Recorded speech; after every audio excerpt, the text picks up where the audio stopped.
Good morning. We are here today for oral argument in our case number CR21-0439, State v. Underwood. Each side has 20 minutes for your argument. The appellant may reserve time for rebuttal. We just ask that you keep track of that yourself. Proceedings are being audio and video recorded today, so if you could introduce yourself and your client, that would be appreciated. We've read the briefs, discussed the case this morning at conference, and are familiar with the arguments. So if you can keep that in mind, it would be great. And with that, you may proceed, counsel.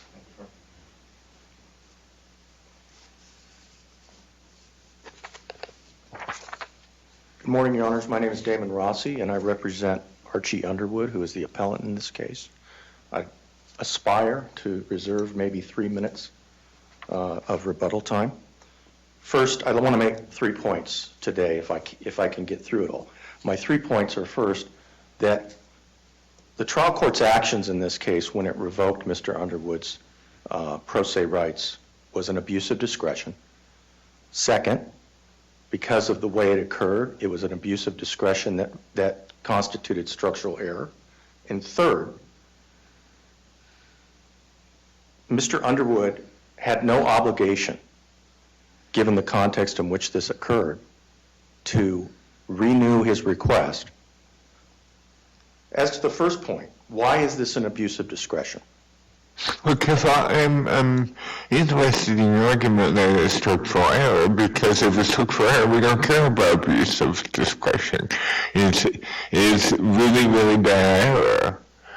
So can you start with that? I mean, because I really short circuit the analysis.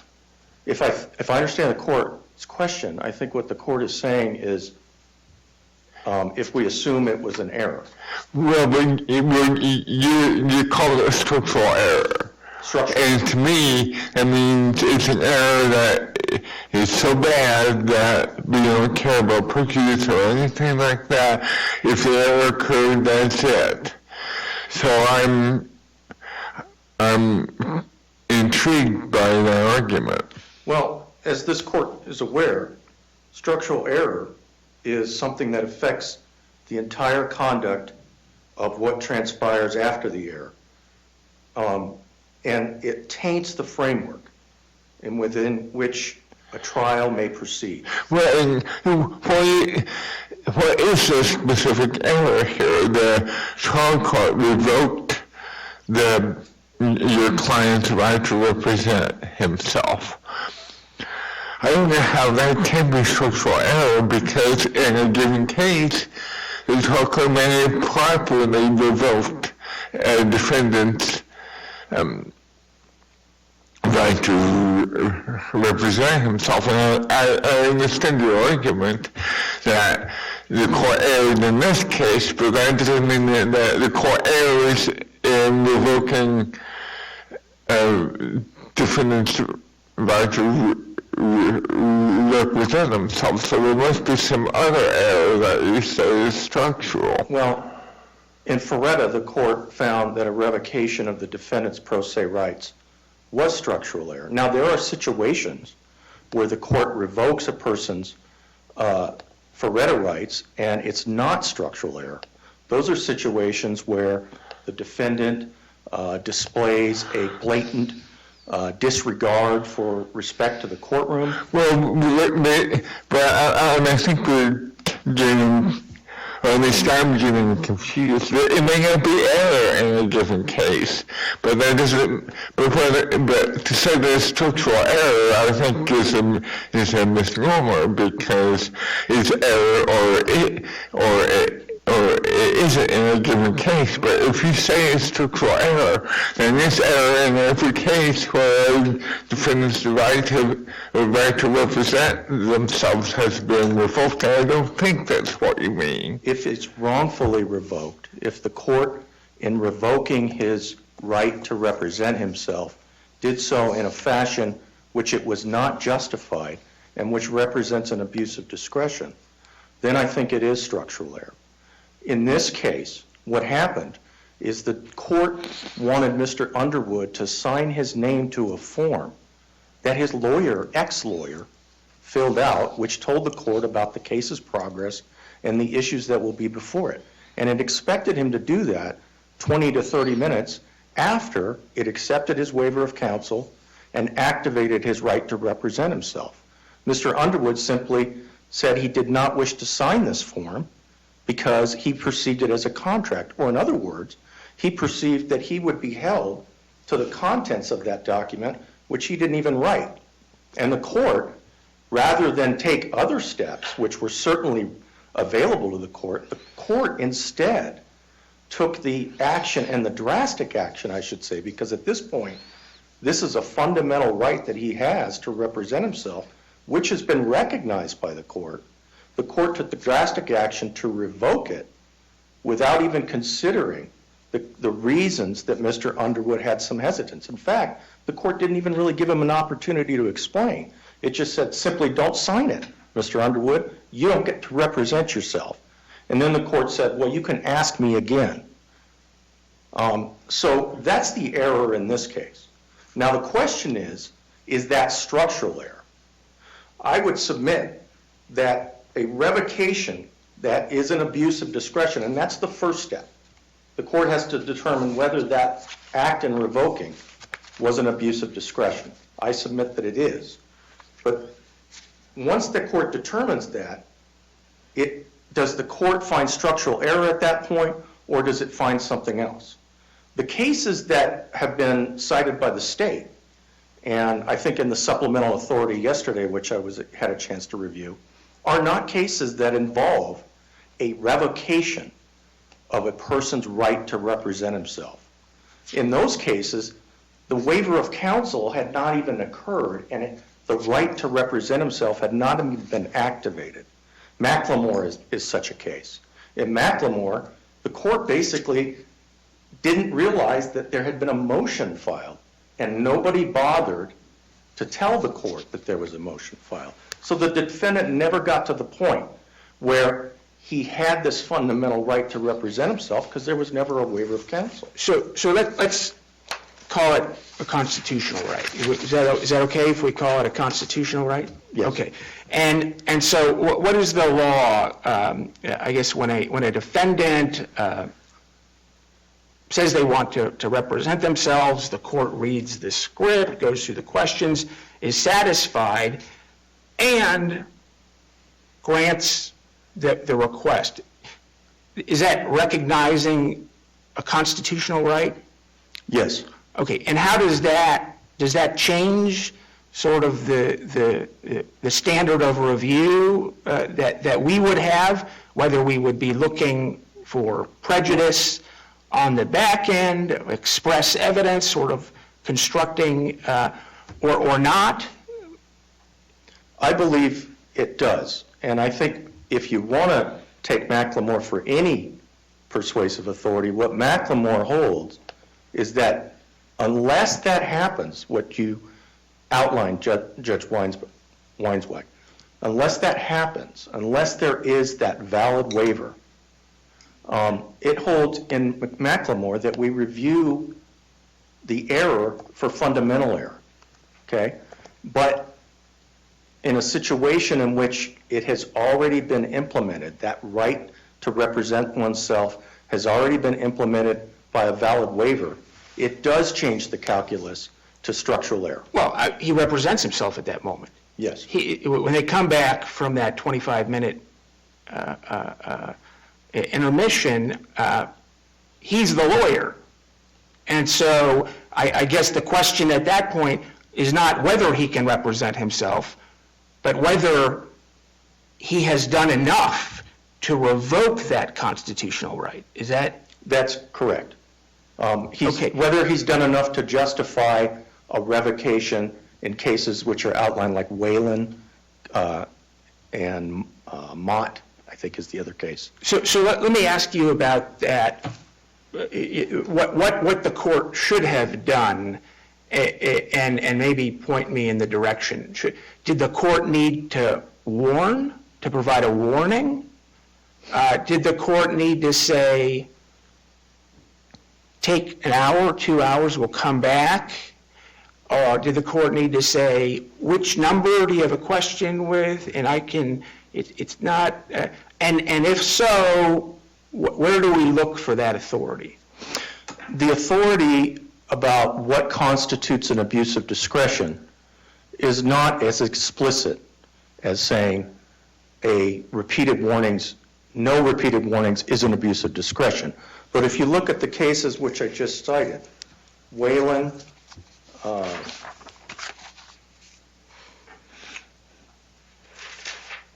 Mott, and I think they're cited in my brief as well. I think the other one is Gomez and Hidalgo. Those cases all talked about, in finding no abuse of discretion, they talked about the court gave the defendant repeated warnings. This was repeated misconduct by the defendant. And they also pointed out that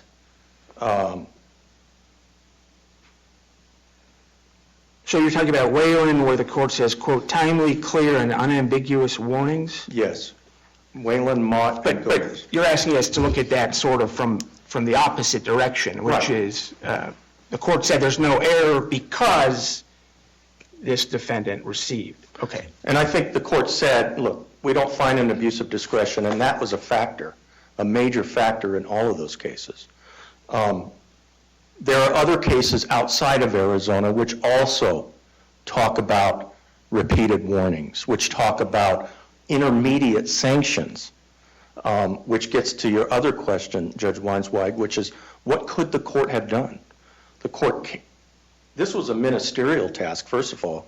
The CPTC form is not even in the rules of criminal procedure. It's an apparatus that has been utilized by Maricopa County to try to ease processing of cases through the court system. The court could have just turned to his advisory council and said, well, you sign an advisory council. There was nothing to prevent the court from doing that. The court could have said, I'm going to continue a week. You need to get your stuff in order, Mr. Underwood, and you need to come back prepared to fill out this form and avow to the court as to what the issues will be in this case. So there were clearly intermediate sanctions, and I believe, although I don't think Arizona talks about intermediate sanctions, other courts have looked to the fact that the court should seek intermediate sanctions before it makes that drastic decision, which is to say, okay, your constitutional right, you have jeopardized your constitutional right, or you waived it now because you're not signing this form. So there's no other evidence of misconduct, if that's the right word, other than not signing the form that would have affected the trial court. The only relevant evidence is up to that point, what happened and why the judge made the decision she made. Now, the state points to the fact that there was stuff that happened subsequent down the road in which it wants to say, well, the court got it right because he was a pain in the butt later on. He spoke, he wouldn't dress out, but I would submit that it's improper to use what happened after the violation to try to justify the court's misconduct. What's your authority for that? I mean, do you have a case? I don't have any specific authority. I don't have any authority that will say that the defendant's misconduct after the violation justifies what the court did. Yeah, and I'm not doubting or vouch or accepting the point. I'm just asking, did you find a case that said that? And if so, what's the cite? No, I don't have a specific case that says we will not look at that, and I don't have one that says we look at it. It would be applying the harmless error analysis. And although as you probably can tell, I have concerns about your idea of structural error, it would seem this would not seem to be an error that harmless error would apply to, correct? I agree. You don't engage in an analysis as to whether there was prejudice in a case like this. And I think the case law is pretty clear on that. Mr. Rossi, I know you've got just a couple of minutes before Yes, your time reserved. I want to ask you about the third issue that you brought up, whether Mr. Underwood needed to raise it again, particularly, I think you'd brought up what the court said. The court said if you wish to request to represent yourself and agree to abide by the rules, sir, then I'll allow it at a future date. And I know the state brings that up in their answering brief. Did Mr. Underwood need to raise it again? No, in this situation, he did not.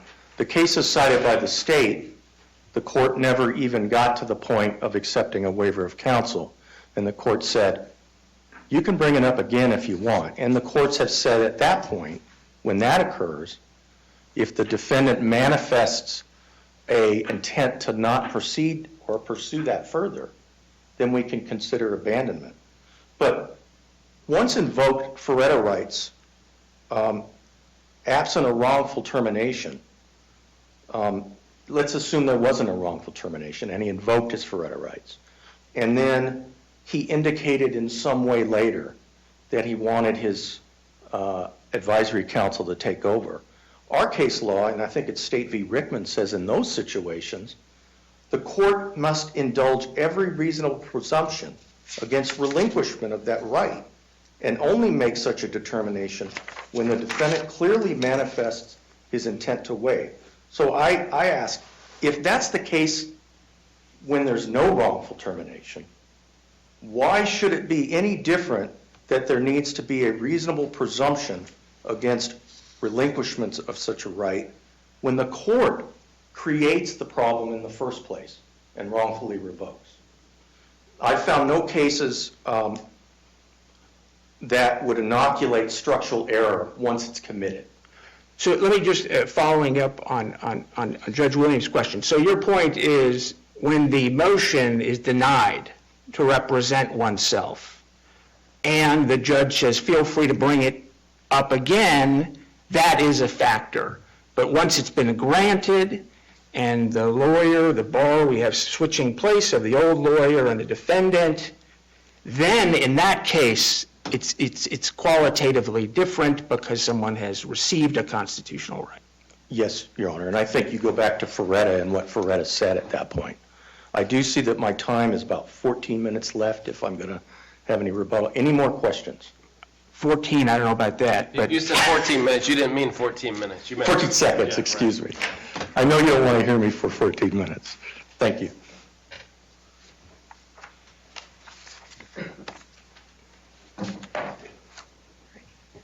I'll apologize. I'm getting over a cold, so my voice is a little iffy today.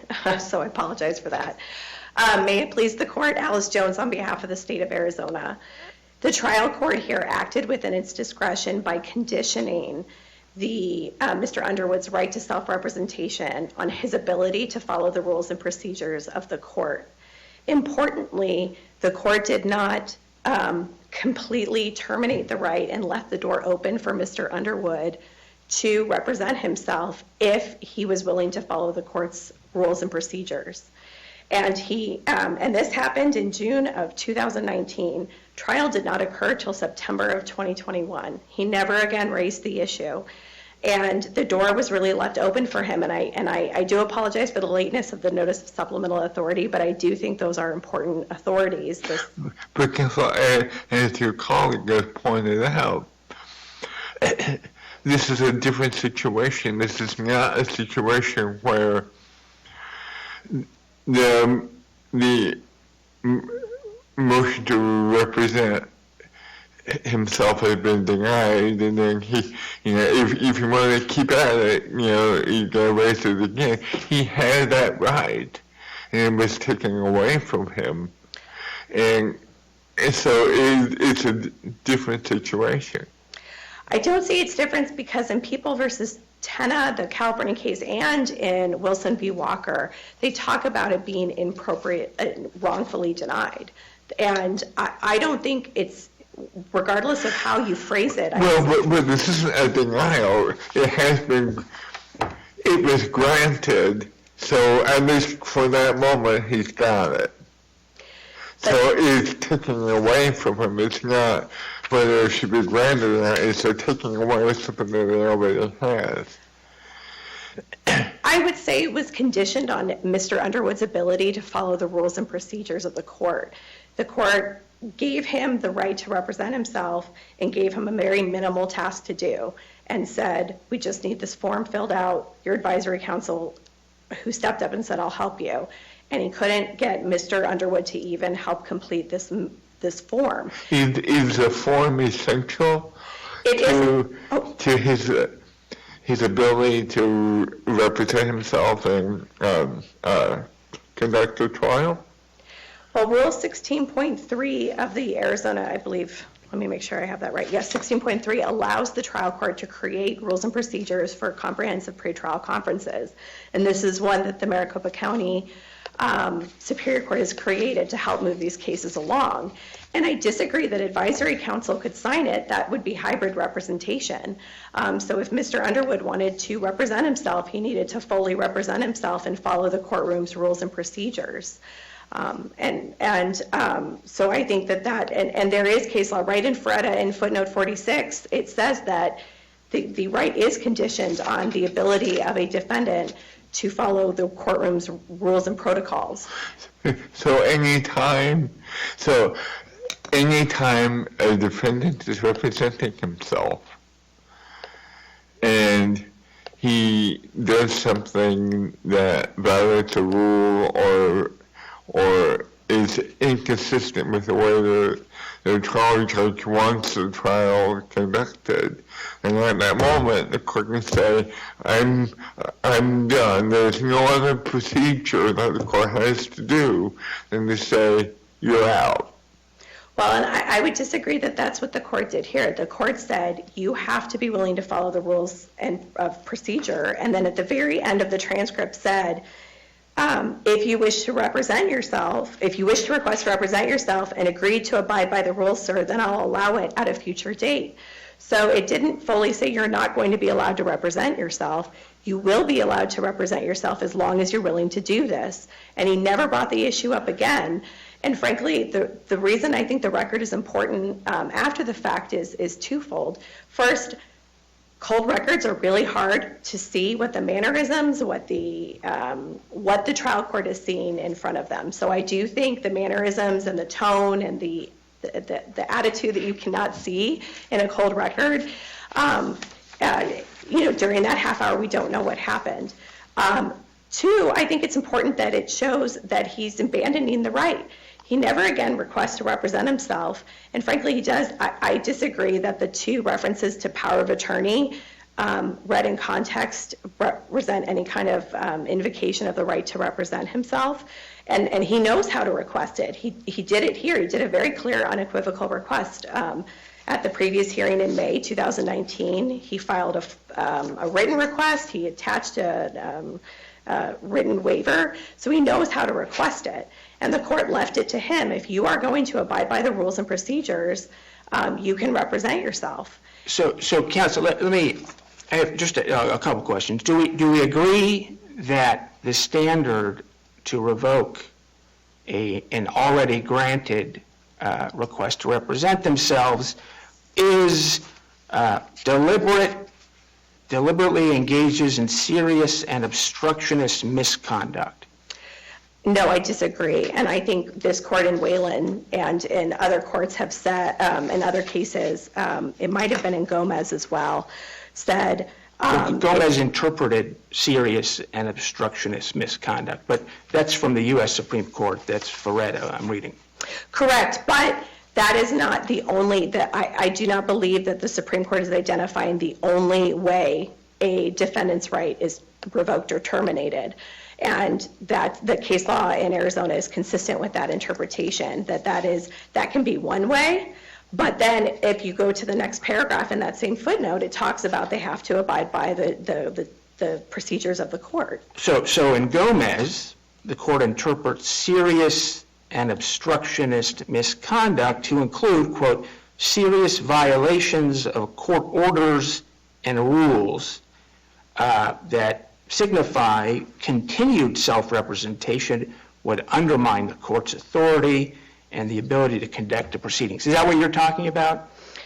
I mean, I think because it's abuse of discretion review, it's going to vary in case to case, and it's in the discretion of the trial court. I do think, What's the standard, the legal standard? I'm not asking about the discretion.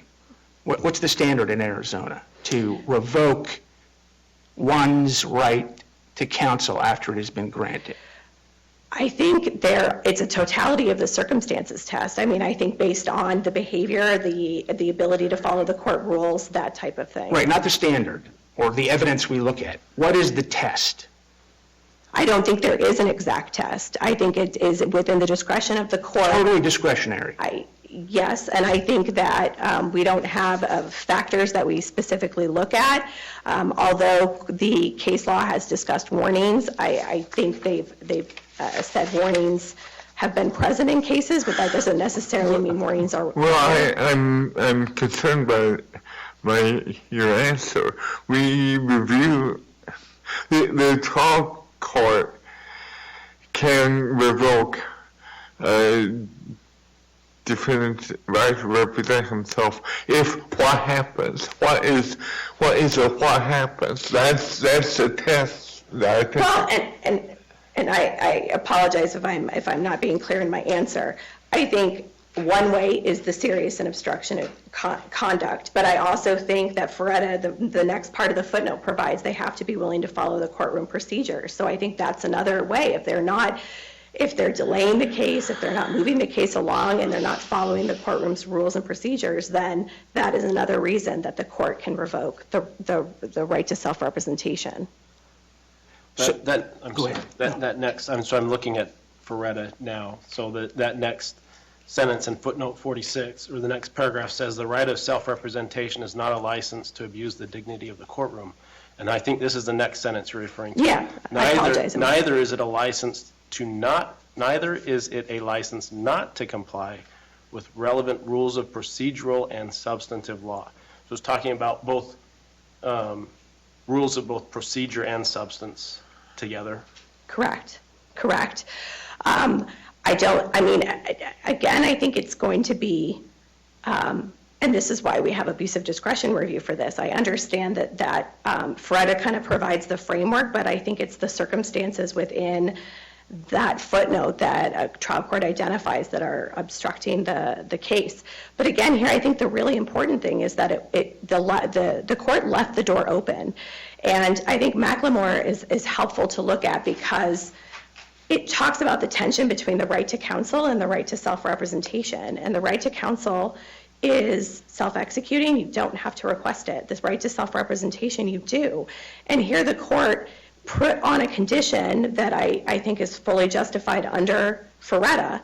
And it was up to Mr. Underwood to come he had multiple opportunities to do so, similar to the defendant in Macklemore, to say, okay, I'm going to follow the rules and procedures. I still want to represent myself. And he never did that. So then let's talk about Rickman. Are you familiar with Rickman, the Arizona case? I believe I've read it, but it's okay. So the court says there that Arizona courts must, quote, indulge every reasonable presumption against their waiver, which would be your point about, well, he never asked again. So must indulge every reasonable presumption against waiver of fundamental constitutional rights. And there it's the right to self-represent. So if that's the case, would it be reasonable here to say that this defendant was uncomfortable signing a document he had been handed minutes before with substance?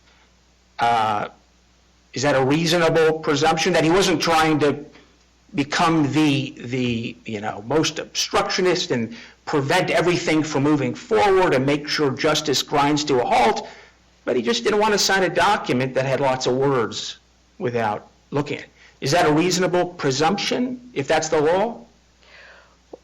Well, my answer is kind of twofold to that. First, it is, again, abuse of discretion review. So I don't think it's what every judge would have, what judges would do in that, what the Court of Appeals would do in that circumstance is what the trial judge was facing. And again, What happened on that half hour, 25 minutes, is not on the record. We don't know the behavior. We don't know how he presented himself to the court.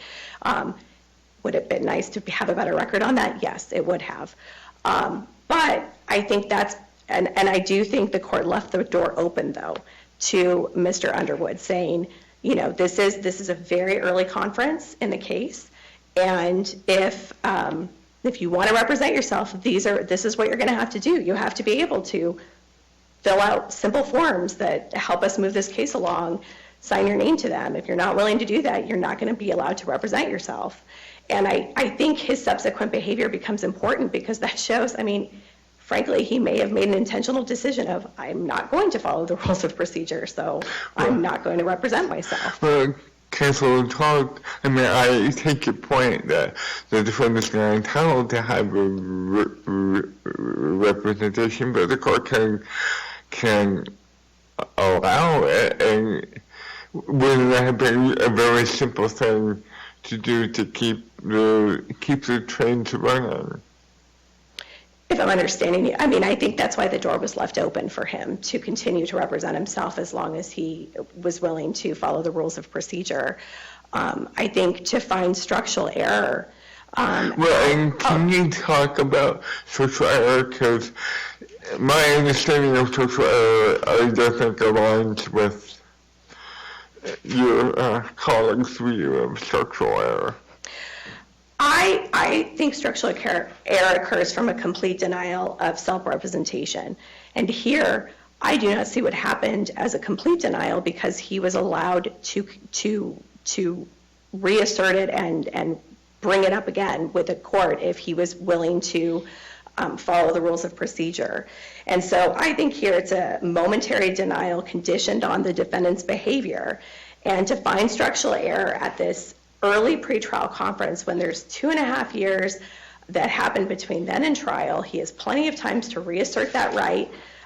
There's different judges that come in the case. He could have reasserted his right. Really makes it, builds in this type of error that's just going to be automatic reversible error that's not fair to both parties. I mean, I think that the court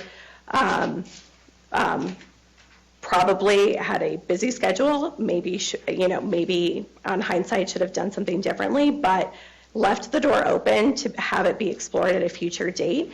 And when he didn't, he went years without reasserting the right or bringing it up again, and instead having continuously disruptive behavior in the courtroom. I think that shows that he abandoned his right to self-representation.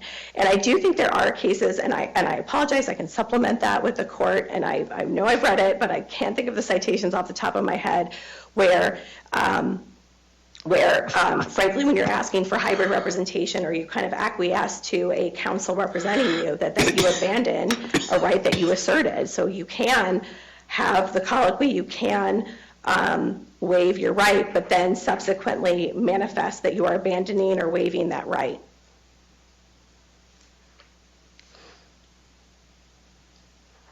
And if the court has no further questions, I would ask this court to affirm Mr. Underwood's convictions and sentences. Thank you, counsel. Thank you. Rebuttal. And counsel, when you say structural error, I guess all you're saying is that we don't look at purchase. That's really all that you mean when you say it's structural error. Is the court asking me?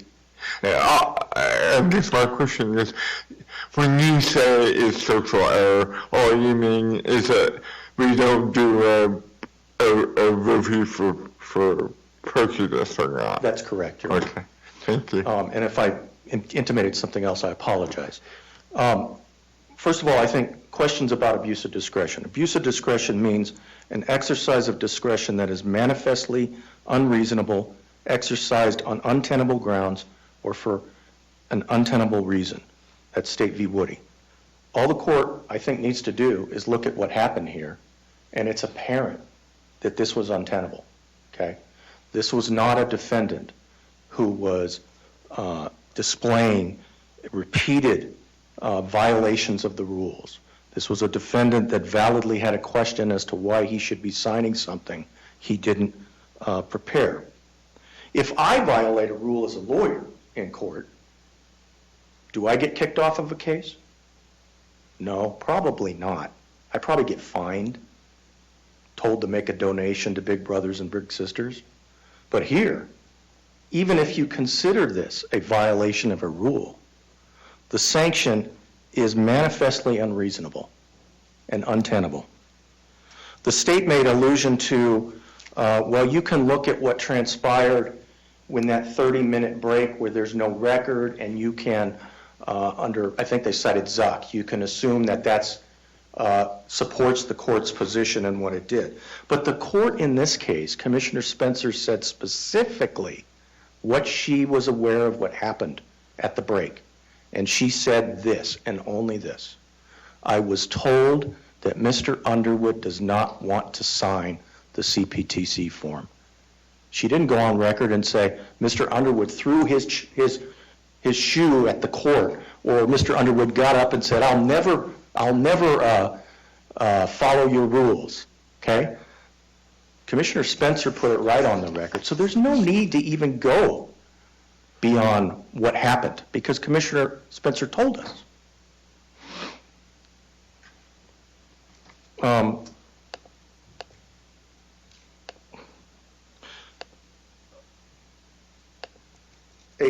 A defendant can abandon a motion or request. That's Macklemore, okay?